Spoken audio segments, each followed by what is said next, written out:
Welcome to Talk About Topeka. I'm Chris Schultz. Tonight, I'll be joined by Scott Nickel from Brickyard Barn Inn. We also have Suzie Sullivan from Wellness at Hand Massage.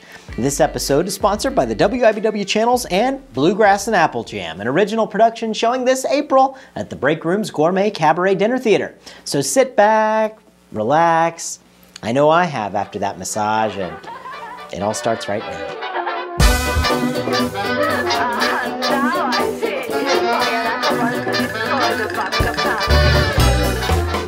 Well, I am here with Scott Nickel. He is one of the owners of Brickyard Barn. How you doing, Scott? I'm well. Thanks for having me. Absolutely. Thanks for joining us. Really appreciate you coming.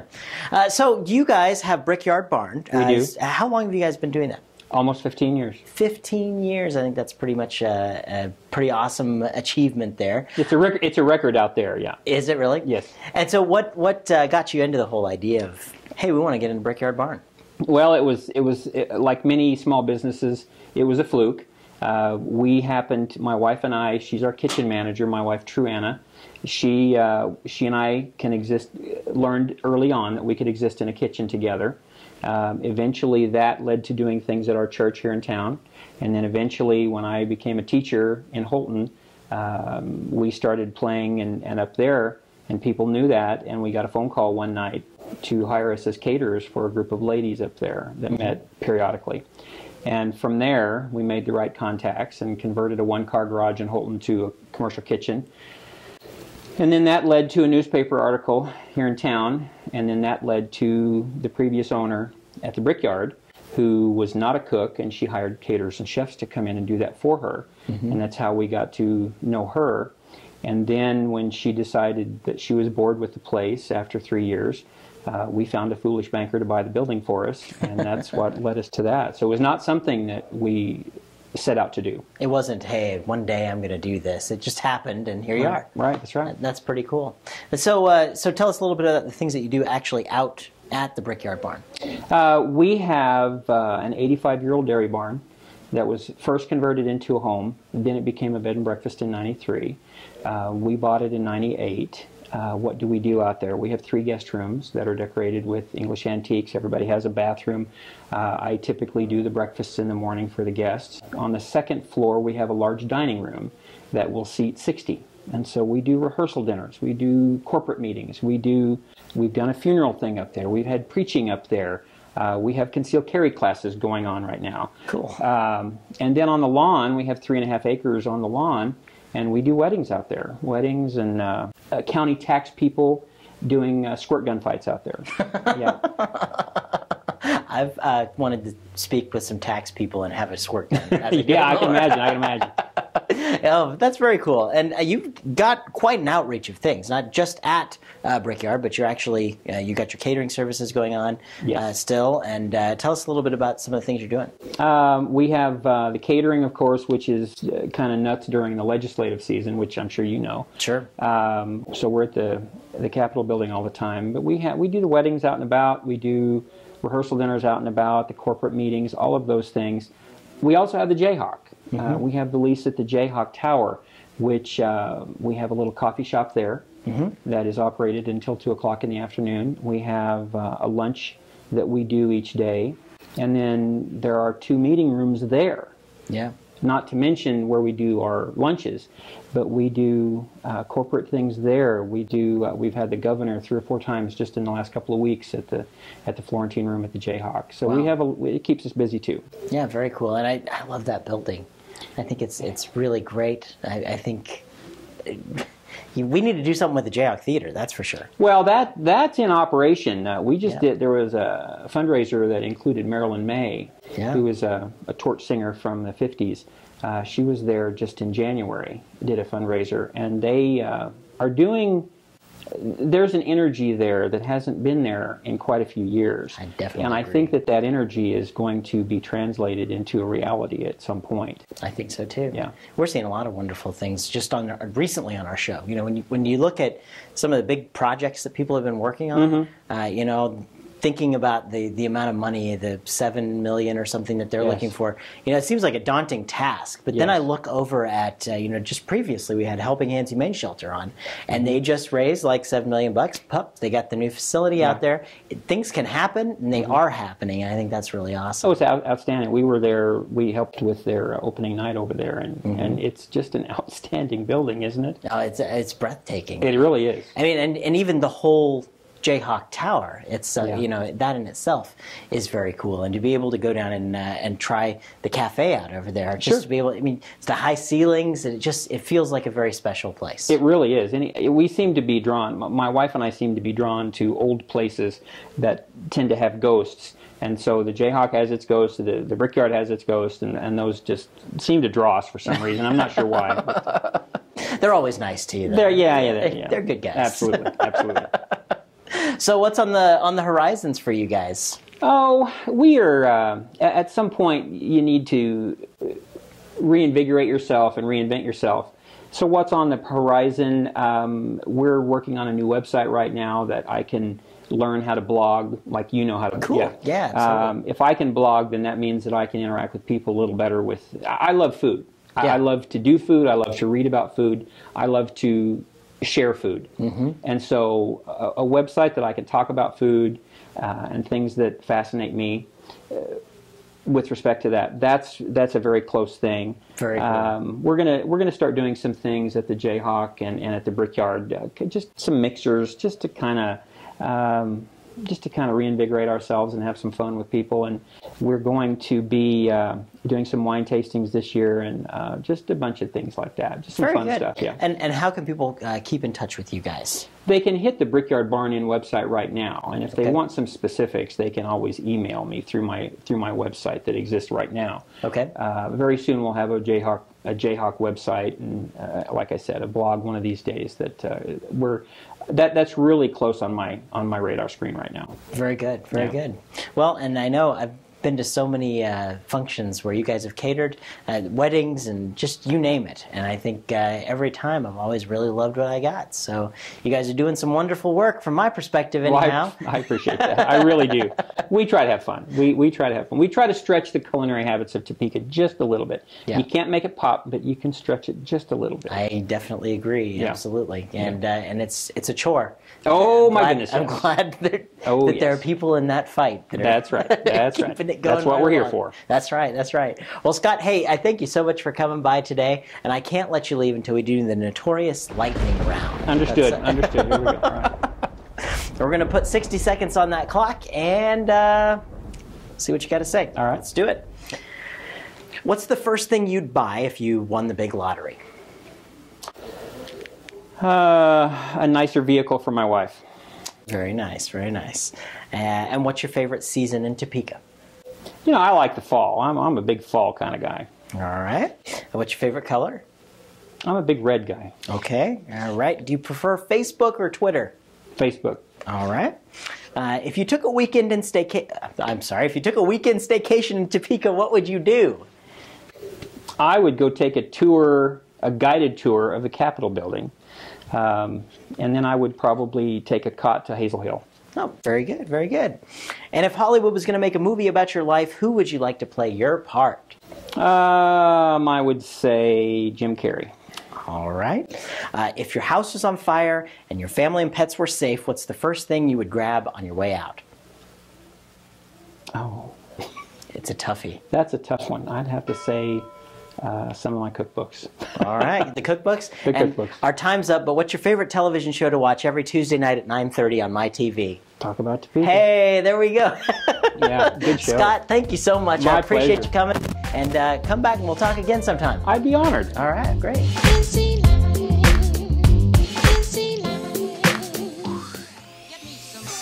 You had a plenty money to get me some money. Had a money to get me some money.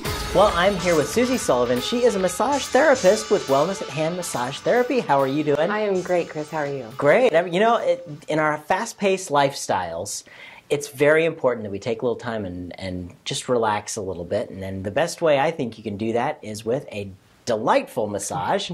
Tell us a little bit about the benefits of why people should take the time and do that. There are a lot of benefits to massage. Not only do you get your nervous system to relax and de-stress, and all of the benefits that come with reducing your stress, but I myself do more of a medical therapeutic, deep tissue, if you will, massage, and address specific issues. So a lot of times people come to see me with migraine issues or shoulder issues, neck issues, low back, a knee, even feet often, and get those problems resolved. So Cool. And kind of what's the process to become a massage therapist?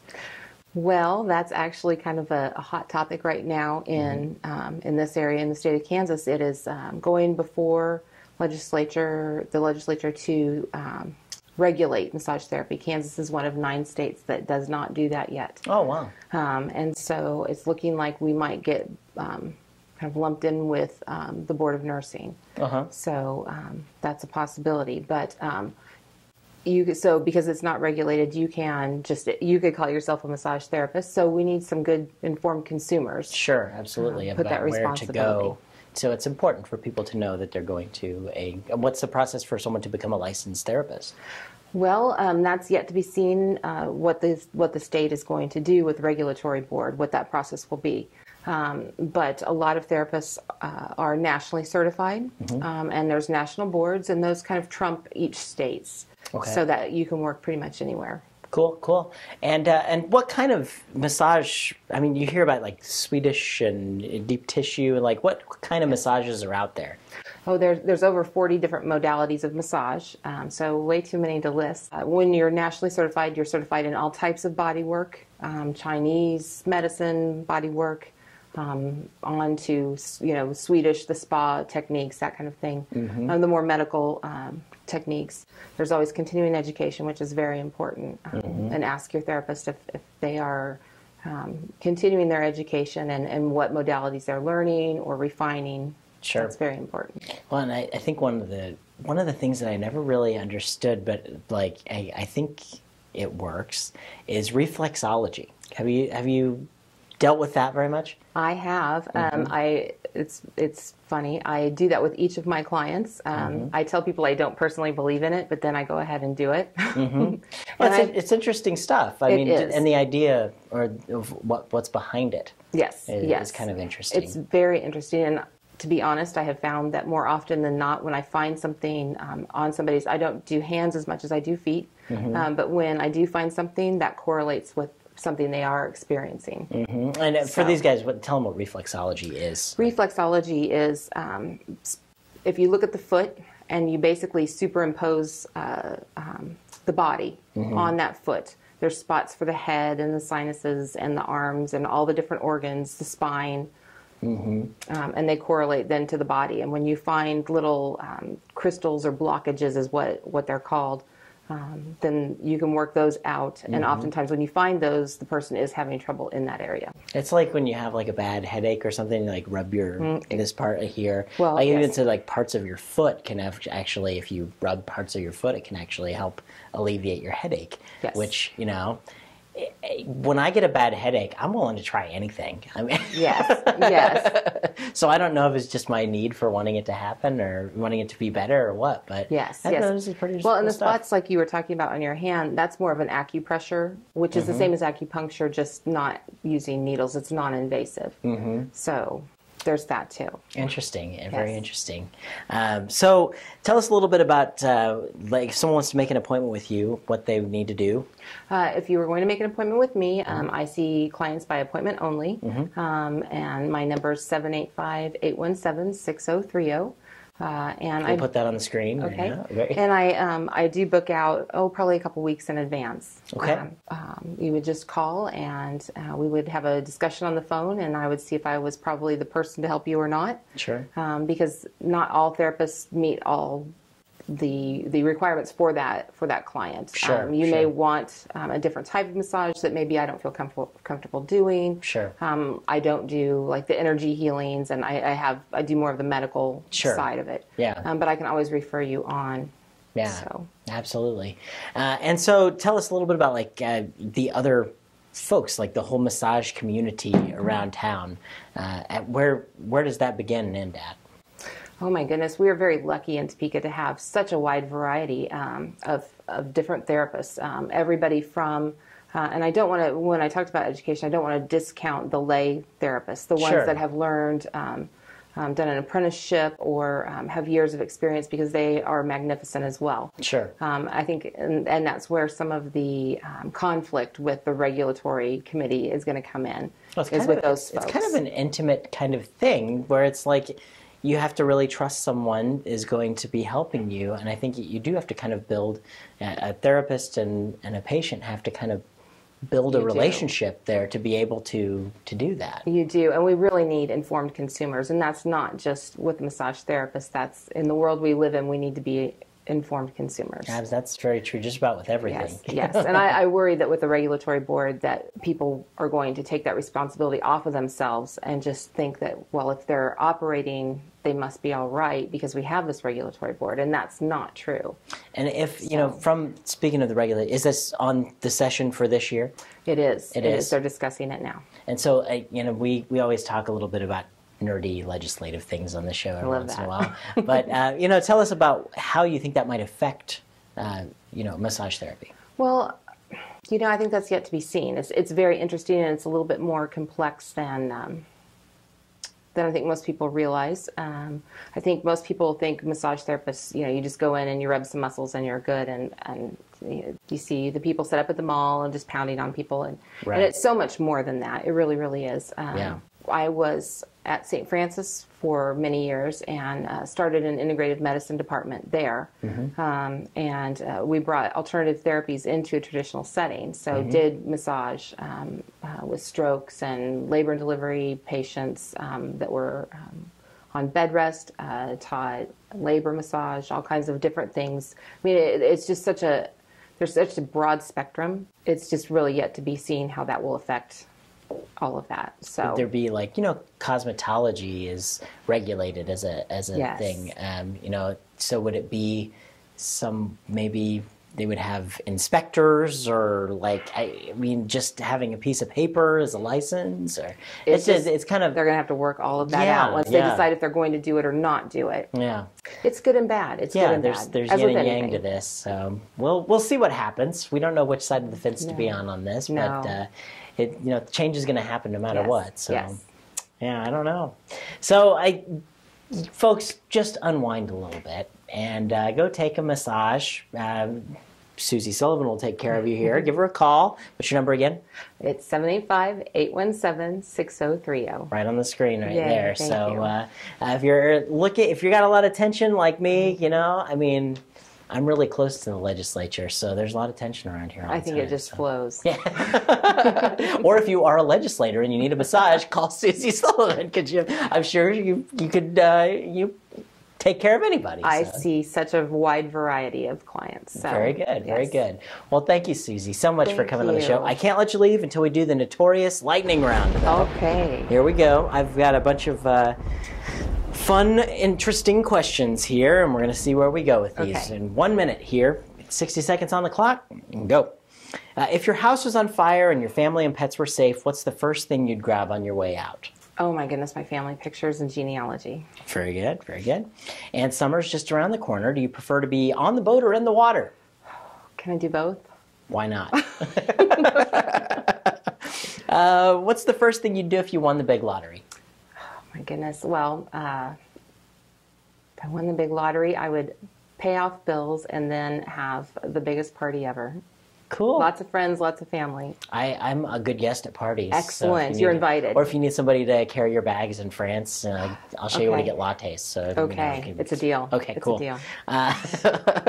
What's your favorite season in Topeka? Favorite season in Topeka is fall. It's Okay. beautiful here. Cool. What's your favorite color? Again, I hate to pick one. I'm going to say red. Okay, very good. Do you prefer Facebook or Twitter? Oh, Facebook. All right, very good. And what's your favorite television show to watch every Tuesday night at 9:30 on MyTV? Of course. Talk about Topeka. Is there anything else on? Suzie, thank you so much for joining us. Just Thank you. coming by and chatting with us. Thank I you appreciate so much. it. I appreciate it. You bet, you bet. Thanks again to Scott Nickel and Suzie Sullivan. This episode was sponsored by the WIBW channels and Bluegrass and Apple Jam, an original production showing this April at the Break Room's Gourmet Cabaret Dinner Theater. Remember to check out the Topeka newsletter, our master list for all the public events happening in Topeka. Keep sending your comments to our website, Facebook, Twitter, and Gmail. I'm Chris Schultz. We'll see you next week.